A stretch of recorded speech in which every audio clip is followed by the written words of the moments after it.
अस्सलाम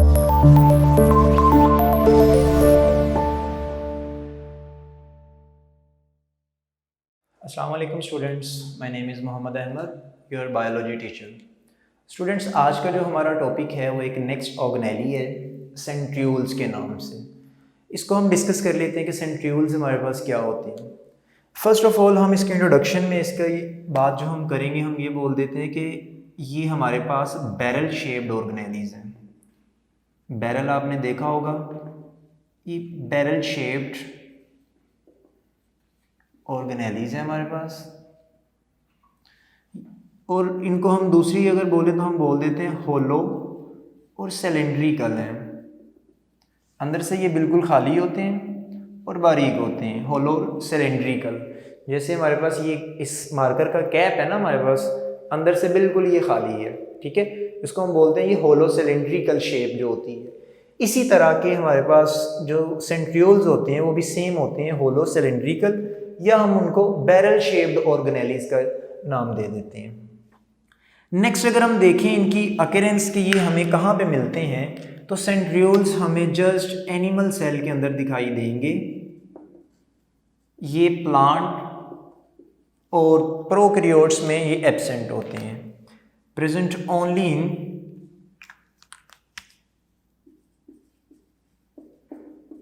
centriole location. चलें कर देते हैं, ये हमें मिल जाते हैं जी। आप देखेंगे एनिमल सेल के अंदर हमें मिलेंगे। जो प्लांट्स हैं उनमें ये एब्सेंट होते हैं, और जो हायर प्लांट्स हैं उनकी बात की जा रही है। लोअर प्लांट्स में मौजूद होते हैं, हायर प्लांट्स के अंदर जो सेंट्रियोल्स होते हैं वो मौजूद नहीं होते। इसके अलावा हमें प्रोकैरियोट्स के अंदर भी ये नहीं मिलते। ये फंजाई के अंदर भी एब्सेंट होते हैं। तो जस्ट किस में प्रेजेंट है, एनिमल सेल के अंदर। ना हायर प्लांट्स में मौजूद है, ना प्रोकैरियोट्स में है, ना ये फंजाई के अंदर होते हैं। तो इसके अलावा अब हम इनकी लोकेशन अगर देखें, लोकेशन के हिसाब से ये अगर हम इनको देखें तो ये न्यूक्लियस की जो न्यूक्लियर इन्वेलप होती है ना, उसके एक साइड पे मौजूद होते हैं। यानी कि ये न्यूक्लियर इन्वेलप के साथ मौजूद होते हैं, ठीक है। सपोज अगर ये इस तरह से सेल है, ये सेंटर में उसका न्यूक्लियस है, तो इसके साथ एक साइड पे हमें मिल जाते हैं जी ये सेंट्रियोल्स पड़े होते हैं। और इम्पोर्टेंट बात ये है कि ये दोनों जो सेंट्रियोल्स होते हैं पेयर में होते हैं टोटल, यानी कि सिंगल हमारे पास एक पेयर होता है सेंट्रियोल का, और ये दोनों सेंट्रियोल्स जो हैं ये एक दूसरे के राइट एंगल पे होते हैं। राइट एंगल आप समझते हैं, 90 के एंगल पे ये एक दूसरे के पड़े होते हैं। 90 का एंगल इस तरह से है कि देखिए, अगर एक सेंट्रियोल बिल्कुल इस तरह से स्ट्रेट है, हॉरिजेंटल है, और दूसरा फिर उसके ऊपर इस तरह से परपेंडिकुलर आ जाता है, ये हमारे पास जो एंगल होते हैं इसको हम राइट एंगल बोलते हैं, और या इसको 90 के एंगल का बोल देते हैं हम। तो जो सेंट्रियोल्स होते हैं न्यूक्लियस की न्यूक्लियर इन्वेलप के साथ मौजूद होते हैं, और दोनों हमारे पास 90 के एंगल पे मौजूद होते हैं। स्ट्रक्चर की अगर हम बात करें, स्ट्रक्चर इनका ज़रा देख लेते हैं हम। स्ट्रक्चर में आपको याद होगा हमने माइक्रोट्यूब्यूल्स पढ़ी थी साइटोस्केलेटन के अंदर। तो जो हमारे पास सेंट्रियोल्स है ना, एक्चुअल में ये बने होते हैं 9 ट्रिपलेट्स ऑफ माइक्रोट्यूब्यूल्स। इसमें टोटल 9 ट्रिपलेट्स होते हैं, एक ट्रिपलेट के अंदर 3 आ रहे हैं माइक्रोट्यूब्यूल्स, ठीक है।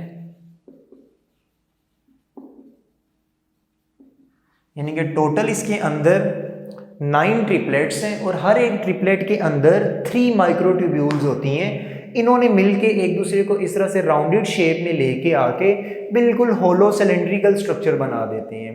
इसको अगर हम देखें तो इस तरह से हमें मिल जाते हैं कि सपोज करें 1, 2 और 3, ये इस तरह से 3 हमें मिल गए। ये एक ट्रिपलेट है, एक ट्रिपलेट किसका है, ये माइक्रोट्यूब्यूल, 3 माइक्रोट्यूब्यूल ने मिलके एक ट्रिपलेट बना दी है। और इस तरह के कितने ट्रिपलेट्स होते हैं हमारे पास, 9। ये इस तरह से एक दूसरे के साथ मौजूद होते हैं। दूसरा ट्रिपलेट, ये तीसरा ट्रिपलेट, ये चौथा, 5, 6, 7, 8, और 9।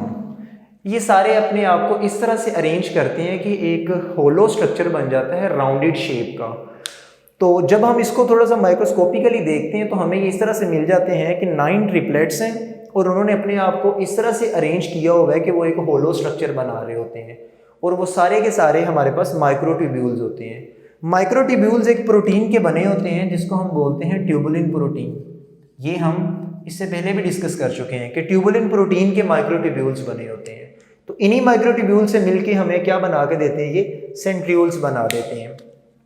नेक्स्ट अब हम इनका ज़रा फंक्शन डिस्कस कर लेते हैं। फंक्शंस इनके क्या क्या हो सकते हैं हमारे पास।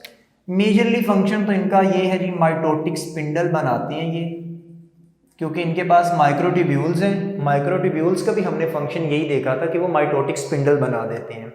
माइटोटिक स्पिंडल्स क्या होते हैं? माइटोसिस का आपने सुना होगा, ये सेल डिवीजन है। सेल डिवीजन जब हो रही होती है तो क्रोमोसोम्स जो होते हैं ना, हाफ ऑफ क्रोमोसोम्स को डिफरेंट जो सेल्स दो नए बन रहे हैं ना उनके अंदर भेजा जाता है। आधे क्रोमोसोम्स इस तरफ चले जाते हैं, आधे क्रोमोसोम्स दूसरी साइड पे चले जाते हैं। उन क्रोमोसोम्स को जो धागे अपनी तरफ खींच रहे होते हैं ना, धागा नमा स्ट्रक्चर्स होते हैं जिनको हम माइटोटिक स्पिंडल का नाम दे रहे हैं या स्पिंडल फाइबर्स भी कहते हैं। आपने देखा हो, अगर आपको याद हो, इस तरह से हमारे पास सेल होगा, उसके अंदर इस तरह से ये सारे न्यूक्लियस ये पड़े होते हैं हमारे पास, सॉरी क्रोमोसोम्स, ये इस तरह से हमारे पास मौजूद होते हैं। तो जब सेल डिवाइड हो रहा है तो उसमें सेंट्रियोल्स भी दो बन जाते हैं। एक सेंट्रियोल इस साइड पे आ जाते हैं, दूसरा सेंट्रियोल जी इस तरफ आ जाते हैं। इन्हीं सेंट्रियोल से फिर ये माइटोटिक स्पिंडल बनते हैं। ये माइटोटिक स्पिंडल यहाँ से निकल के एक इधर अटैच होगा, इधर अटैच होगा, फिर इधर अटैच हो जाएगा। ये इधर से अटैच, फिर इधर से अटैच और इधर से अटैच। ये करेंगे क्या? अब ये क्रोमोसोम्स को डिफरेंट पार्ट्स में, आधे क्रोमोसोम इधर चले जाएंगे, हाफ इधर क्रोमोसोम चले जाएंगे। तो ये जो सेल डिवीजन के टाइम पे जो क्रोमोसोम्स की जो आप एक दूसरे से अलग होने का जो प्रोसेस है वो इन माइटोटिक स्पिंडल्स की वजह से हो रहा होता है। ये उनको सेपरेट कर रहे होते हैं, ये उनको एक दूसरे से अलग कर रहे होते हैं। इसके अलावा आपने सीलिया और फ्लैजेला का नाम सुना होगा। सीलिया और फ्लैजेला भी किन से बनते हैं? वो भी सेंट्रियोल से ही उनकी फॉर्मेशन होती है। सीलिया एक बहुत से बारीक बारीक धागे से होते हैं जो कुछ एनिमल्स जो होते हैं, जैसे कि हमारे पास कुछ लिविंग ऑर्गेनिजम्स हैं। हमें पैरामीशियम की अगर हम एग्जांपल लें तो उनकी बॉडी के ऊपर हम देखते हैं कि वो हमें मिल जाते हैं, छोटे छोटे धागे से लगे होते हैं, वो सारे सीलिया होते हैं। फ्लैजेलम भी हमारे पास ये नंबर में कम होते हैं और लेंथ में ये थोड़े से ज़्यादा होते हैं। तो ये भी मूवमेंट में हेल्प करते हैं लिविंग ऑर्गेनिजम्स की। और ये कहाँ से बनते हैं? ये भी सेंट्रियोल से बनते हैं। तो ये मेजर इसके फंक्शंस हैं कि माइटोटिक स्पिंडल्स बनाना और सीलिया और फ्लैजेला की फॉर्मेशन करना। ये एक्चुअल में सेंट्रियोल्स के फंक्शंस में आ रहा था। यहाँ तक किसी का कोई क्वेश्चन हो तो वो आप हमसे ज़रूर पूछिएगा। ये आज का आपका टॉपिक था। अल्लाह हाफिज़।